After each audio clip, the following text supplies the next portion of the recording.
नाडी तालुका माढा येथे पूर्वीच्या भांडणाचा राग मनात धरून जातीवाचक शिवीगाळ व मारहाण केल्याप्रकरणी बालाजी तांबेसह दोघांना मुंबई उच्च न्यायालयाने अटकपूर्व जामीन मंजूर केला। या प्रकरणाची हकीकत अशी, यातील फिर्यादी व आरोपी यांच्यामध्ये घटनेपूर्वी भांडणे झाली होती। घटनेच्या दिवशी फिर्यादी हे मोटरसायकलवरून गावातील दूध डेअरी समोरून जात असताना आरोपींनी पूर्वी झालेल्या भांडणाचा राग मनात धरून फिर्यादीला जातीवाचक शिवीगाळ केली व खोऱ्याच्या लोखंडी पाईपने फिर्यादीला मारहाण केली, अशा आशयाची फिर्याद कुर्डुवाडी पोलीस ठाण्यात दाखल झाली होती। आरोपी बालाजी तांबे व संतोष तांबे यांचा अटकपूर्व जामीन अर्ज बार्शी सत्र न्यायालयाने फेटाळला होता। त्यानंतर आरोपी बालाजी तांबे आणि संतोष तांबे यांनी ॲडव्होकेट जयदीप माने यांच्या मार्फत मुंबई उच्च न्यायालयात अटकपूर्व जामीन अर्ज दाखल केला होता। सदर जामीन अर्जाची सुनावणी मुंबई उच्च न्यायालयाचे न्यायमूर्ती शिवकुमार डिगे यांच्या समोर झाली। आरोपीचे वकील ॲडव्होकेट जयदीप माने यांनी आपल्या युक्तिवादात न्यायालयाच्या निदर्शनास आणून दिले की फिर्यादीने फिर्याद देण्यास 3 आठवड्यांचा अक्षम्य विलंब केला। या उलट सह आरोपीने घटनेदिवशी पोलीस स्टेशनला दिलेल्या तक्रारीत फिर्यादी हा आपल्याला अॅट्रॉसिटीच्या गुन्ह्यात गुंतवण्याची धमकी देत आहे असे म्हटले आहे। यावरून फिर्यादीने केलेला अॅट्रॉसिटीचा आरोप हा धादांत खोटा आहे असा युक्तिवाद केला। या प्रकरणात आरोपीतर्फे ॲडव्होकेट जयदीप माने यांनी तर सरकारतर्फे ॲडव्होकेट संगीता शिंदे यांनी काम पाहिले।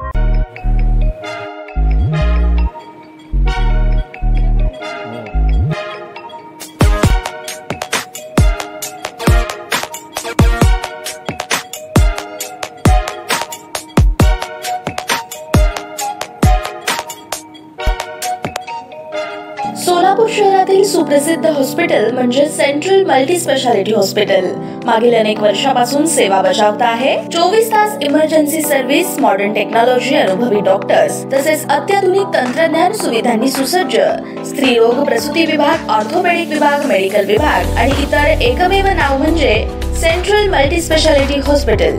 पत्ता गणेशपेठ शॉपिंग सेंटर, मंगळवार बाजार, सोलापूर। ताज्या बातम्या पाहण्यासाठी प्राईम महाराष्ट्र न्यूज चॅनलला सबस्क्राईब करा।